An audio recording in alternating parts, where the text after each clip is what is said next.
and keep an eye out for things that give your pets health or resistances. Okay, so like those boots have plus 15% to all elemental resistances for pets. That's an example. This right here gives 6% to the health of pets. That's an example. If you want to get damage from the skeletons, then obviously you want bonus to pet damage. Additionally, make sure it's the right kind of damage, because the skeletons, I think, do like physical or vitality damage. You'll have to double check. But you want to make sure to be boosting whatever, you know, type of element they are swinging around. I don't know what your second class is, but just to give you an example, I once did a character that was half Necro, half Shaman, and this aura was really nice. It improves the physical damage of every, of you, and health and mana regen, and it also gives a boost to pets' physical damage. So this is a Shaman aura, and it buffs the pet's physical damage, but it also increases like health regen and stuff like that, so they recover faster, so that's nice. Or if your second class was a cultist, they have a skill called Blood of Dreeg, and it's a button on a cooldown, but it heals you and all friendlies around you, which includes your pets, by a percentage. So you can use that like an AoE health potion whenever it lights up. As far as sets, I mean, I wouldn't really too much worry about getting a specific set. I would just say keep an eye out for the stats that you want, whether it's a set item or not.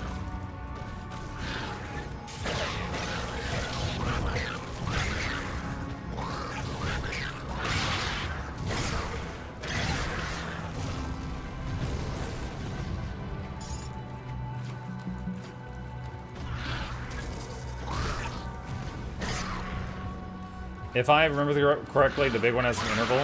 Yeah, it says that it's it fires on the first shot, and then where is it? Periodically loaded in subsequent shots. So yeah, I'm clear that it's not going to be every hit. But considering the amount of damage it has just on level 1, I'm sure that its max level damage will be absurd. And I want it.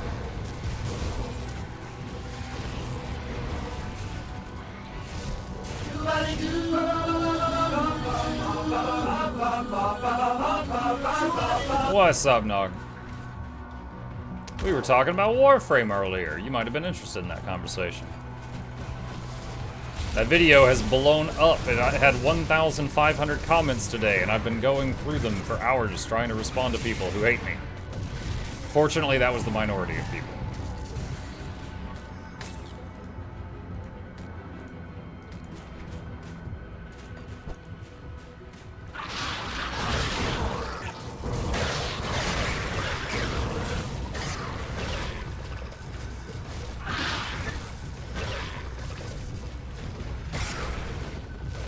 Never would have thought that they would have made enemies with, they were beavers, but, you know, here we are.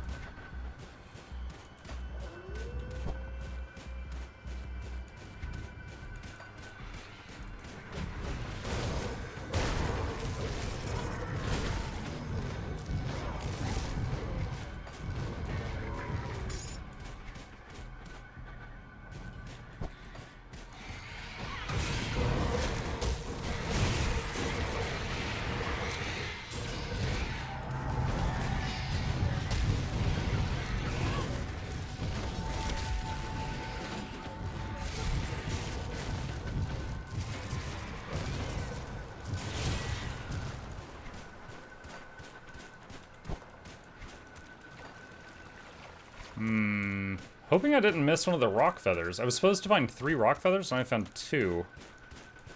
And a small part of me is concerned that I had already gone past the spot where one of them spawns before I found the quest. So, if that's the case, I might have to, like, reset the game to get the last one.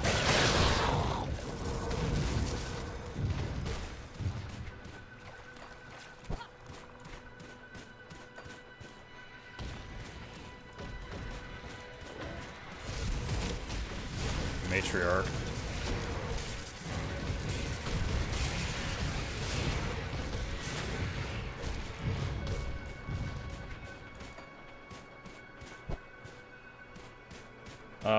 I got auto-modded. What'd you say? I have a real bad habit, even in Guild Wars 2, of just grabbing builds because I don't know what synergizes real well, but I'm debating on just diving in the deep end and making my own weird crap in Guild Wars in Grim Dawn. Yeah. Nothing wrong with that. Like, you can okay, so there's no combination that's bad, right? Now, you could make, like, because there's so many possibilities. Like, let's say I put all my points into Thermite Mine for some reason, and I just didn't like the result. I can move all those points and specialize in something else on this tree. But if, respecking is super cheap and easy, but if at some point you're like, I don't like this class, then you just roll a new character.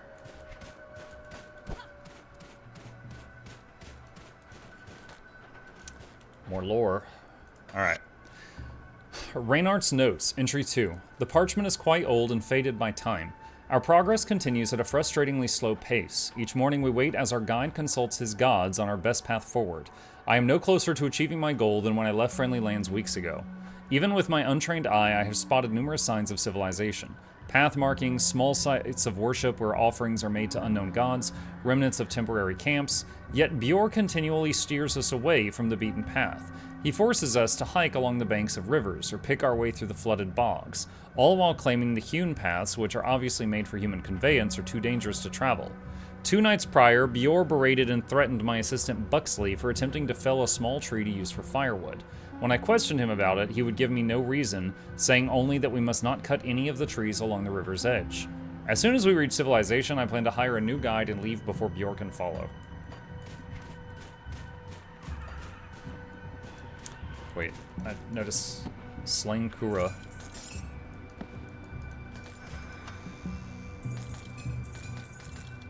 A little environmental storytelling there. Do you salvage items or pick up and sell it? So first of all, there is a item filter in the game. Right now I'm hiding all white and yellow quality items. I'm picking up anything that's green or higher. And the green stuff, I normally will go to town when my bag's full, see if anything's an upgrade, and sell the remainder. That's what I typically do. I will say, because I have hundreds of hours in this game from the past, my, oh, that was my computer. That was not the game. I have a massive stockpile of materials for this game, so I'm not really hurting for any mats right now. Because there is a shared bank between your characters, and I have a lot of stuff in there from old characters.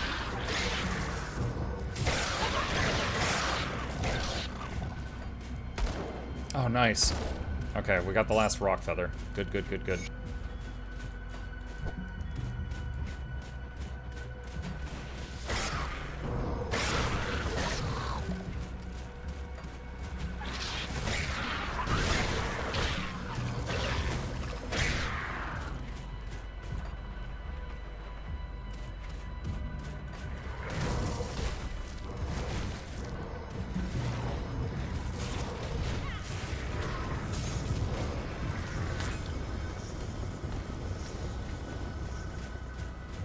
Okay.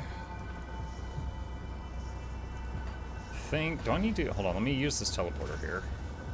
Let me see where this one was. Okay, that's, alright, yeah, this'll do. So that's the NPC I gotta take the feathers to. Anyone know good Guild Wars 2 builds with same weapon in both hands, like Mace X2 or Sword X2? That's an odd question. If I were looking for that, I'd probably go to either Snowcrows or Guild Gen and look at the list of guides and then look for ones with that specific requirement, if that's what you want. Watch yourself out there, Lowlander. You've returned, you have the feathers, yes. These are just what Nokken needs, thank you, Lowlander. Truth be told, I thought asking you was a futile effort, but you came through for us. I do not have much on me in the way of thanks, but perhaps this herb will come of use to you. A frozen aster is a rare sight among these peaks, but is highly potent. May Amatok look kindly upon your generosity, Lowlanders. Travel safe. Hope he makes it. That skill's not ready.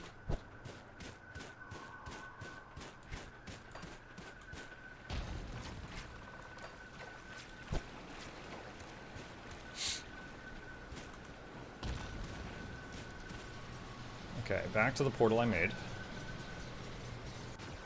Do you plan to focus on one damage type? Right now I'm doing a split between pet damage, which is the bristleback and the primal spirit, the big cat thing, and damage on me, which boosts the tornadoes and the mortars and the Wendigo totem and the mines and basically everything else. So, not doing one damage type right now. And it's working fine for me so far. We'll see what happens.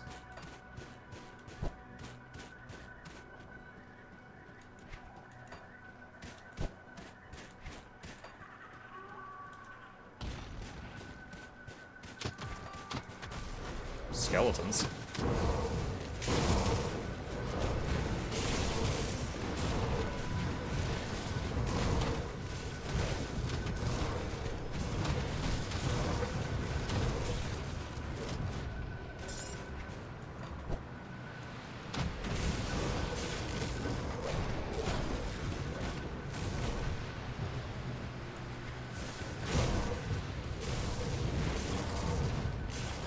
There's a lot of people saying old man yells at cloud in that YouTube comment section.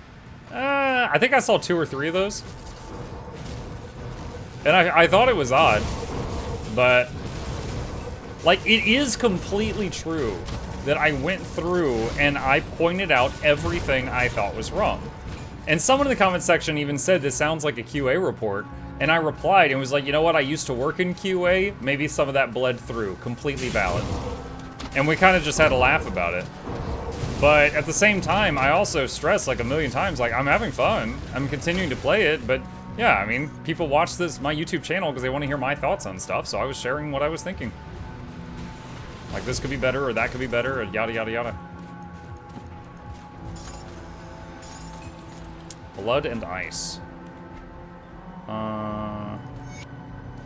In my 16th winter, I, Takan, make my lone blood pilgrimage to Frostvale.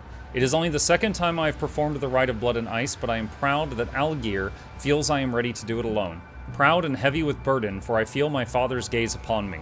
It is my great honor to offer my lifeblood to the ritual stones. A small bit of my blood to renew the bonds of kin and to keep the way home lit for the spirits trapped beneath the ice. I do this for all our fallen, but it is my greatest honor to do this for my father still lying beneath the snow. One day the ice will thaw and we will perform the proper burial rites. My father will cross beyond the veil to be reunited with Mother, and when at last I draw my final life breath, I will see him again. Until then, I will do my duty. Percent speed for pets, is that both casting and attack speed? I think it's cast speed, attack speed, and movement speed, TD. I cannot say that I am certain on that, but that's what I think that is. If it says all speed, I think it includes, like, run speed.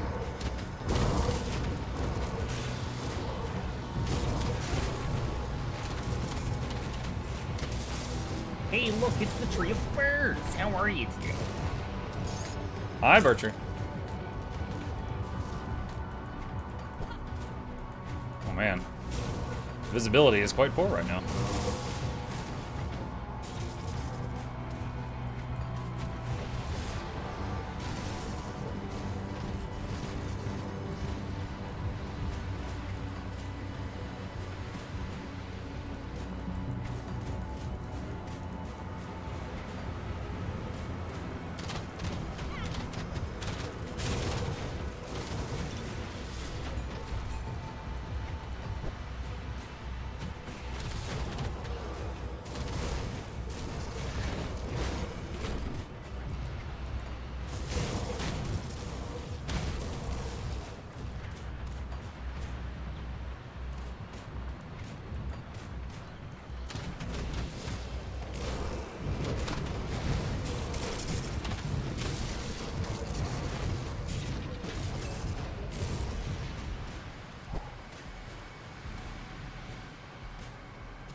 Okay. A passage opens in the cliffs. Oh.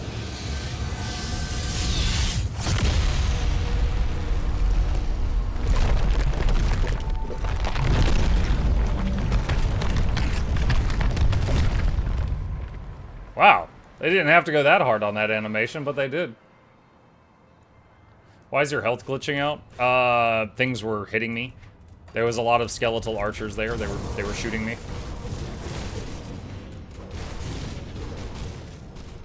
And then I was recovering health, repeat.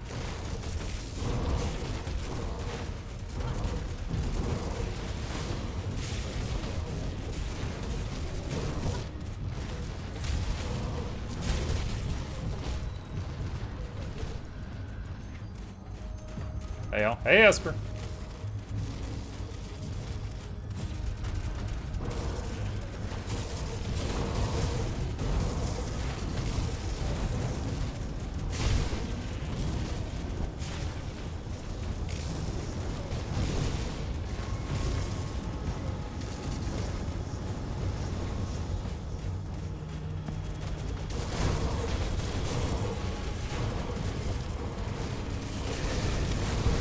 Whoa, that was close.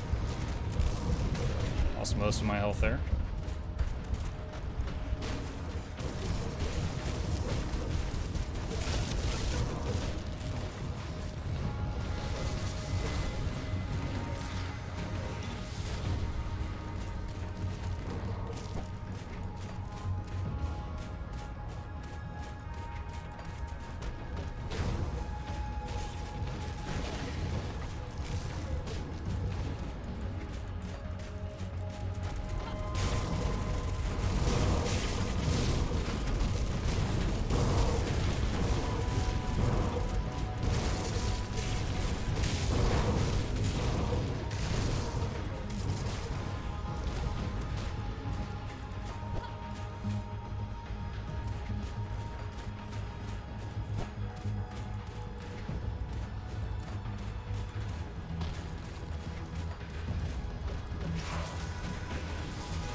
That's a new enemy model.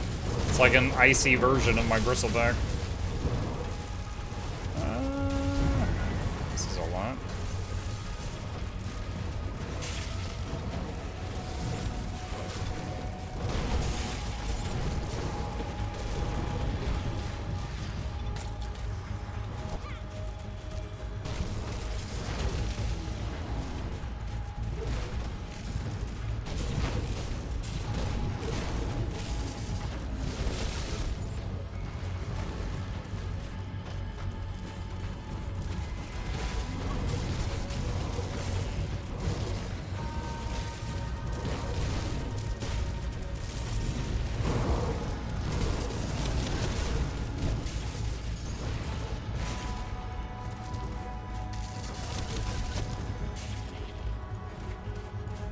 Yeah, these are definitely getting tougher. I'm getting to the point where when I have the Primal Spirit out, it's killing things, but when I don't have it out and it's on cooldown, the fights are taking a lot longer.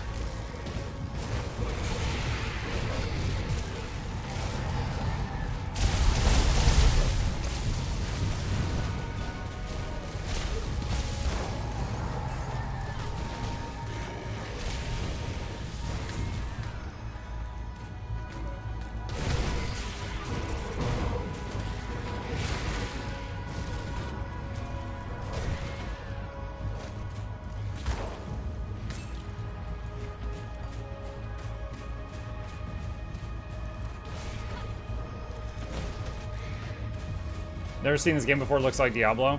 Same genre. It's an action RPG. It's got some things that make it quite different from Diablo, but it is the same genre of game.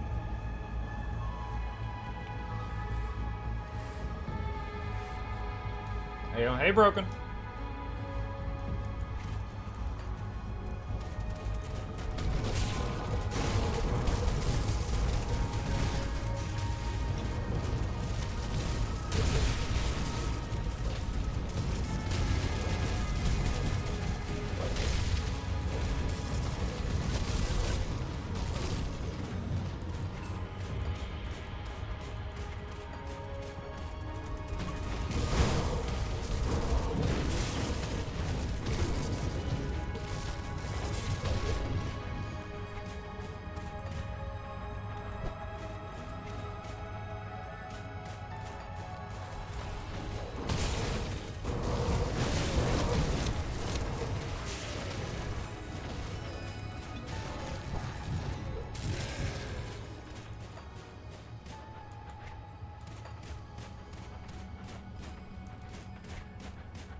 There's a path up above and one down below.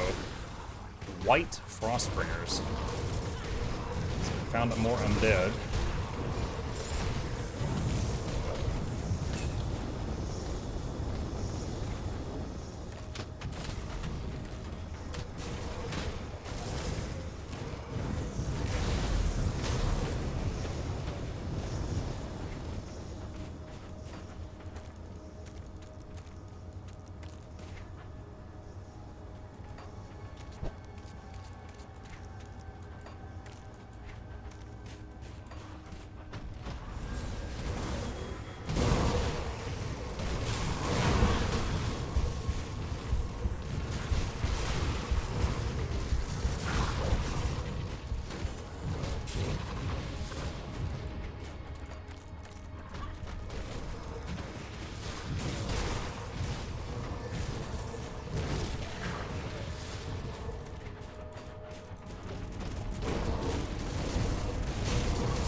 This is an example of a fight where I didn't have the Primal Spirit ready at the start of it, so it took longer.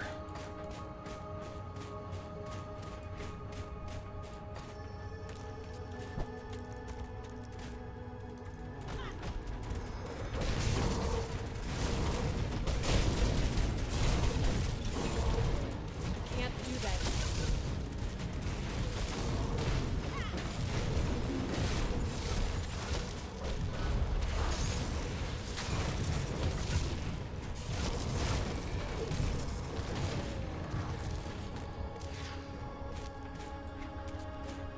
Okay.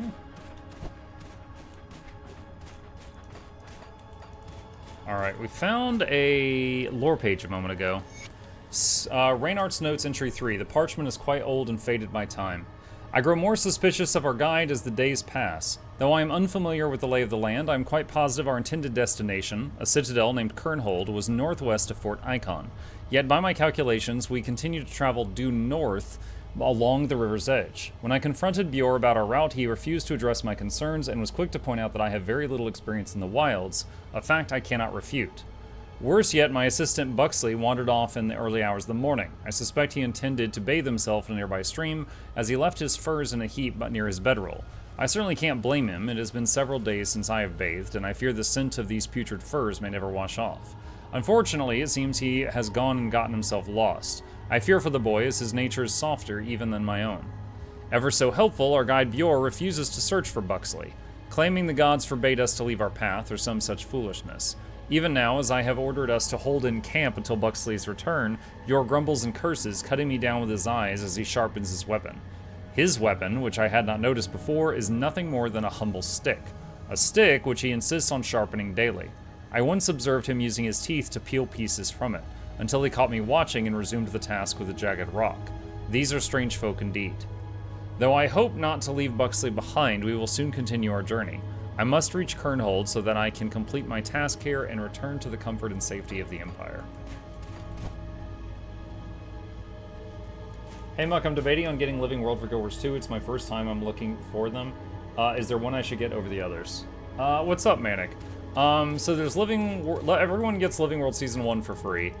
Living World Season 2, 3, 4, and then Icebird Saga is basically Season 5. Each have different things that they give you. If you want the story, then just get them in order. If you're getting them for specific features, oh, that guy just killed my pet. That was like instant. Setting up an emergency portal just in case. If you're getting them because of specific features, then... let's see, Living World Season 4 adds probably the most maps to the game. And also, one of the ways of getting the sky scale is in Living World Season 4, as well as the way you get the roller beetle is in Living World Season 4. So there's some mounts connected with that. Icebrood Saga has a bunch of strike missions, which have been renamed to raid encounters. So if you're interested in doing that content, Icebrood Saga has multiple of those in there. Season 2 and Season 3... Season 3 has a merchant that allows you to get some Ascended accessories and Rebreather pretty easily. So if you're interested in getting like Ascended rings or accessories or Amulet or the Rebreather, there's some Season 3 merchants that give you those without too much hassle. Is the combat in this like PoE? Pretty similar. The combat in this, I mean, this is an action RPG. Like, both this and Path of Exile were made by people who were fans of Diablo 2 growing up. So, it's definitely similar to play to those.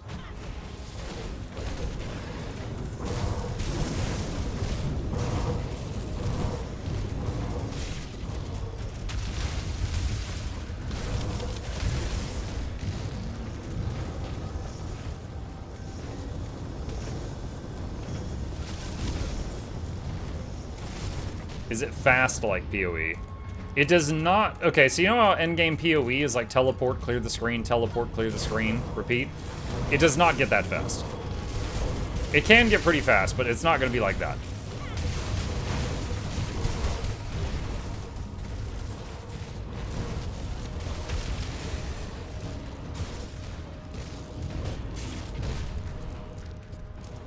Can't do that. Whoa, whoa, whoa, whoa, whoa, whoa, whoa, oh my god. I almost died there. There was some kind of damage puddle that was still in effect.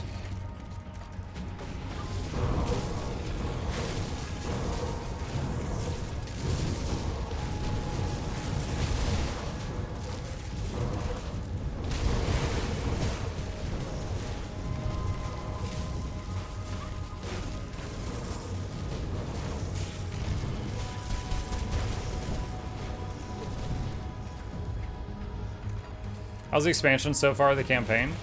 I just got to the expansion lands, and they're definitely more of a challenge than the previous stuff. I would probably benefit from going to town and working on my resistances for a while, because some of this stuff just hits really freaking hard. Lots of ice themes so far. My inventory is full. Oh, there we go, back full. Time to go dump it out.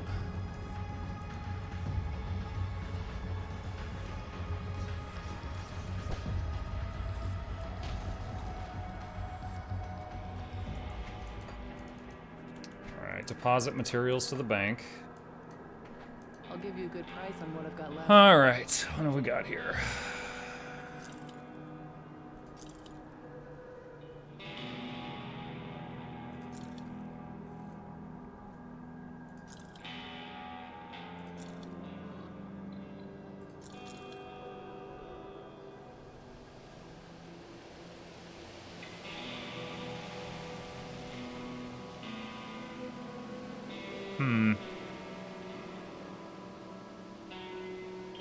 Oh, my resistances would really suffer if I took that. No.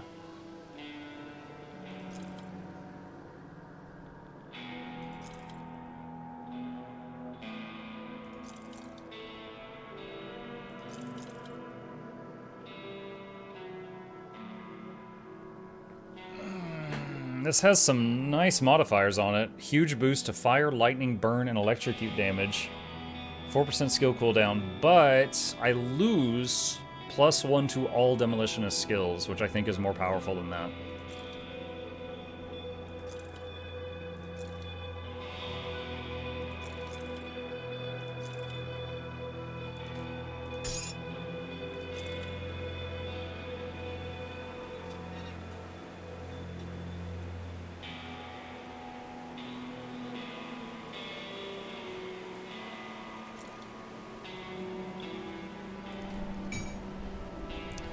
That's interesting. A crossbow with +2 to all occultist skills. That's insane. And gives all pets poison damage. Well, I'm not playing an occultist, but that's an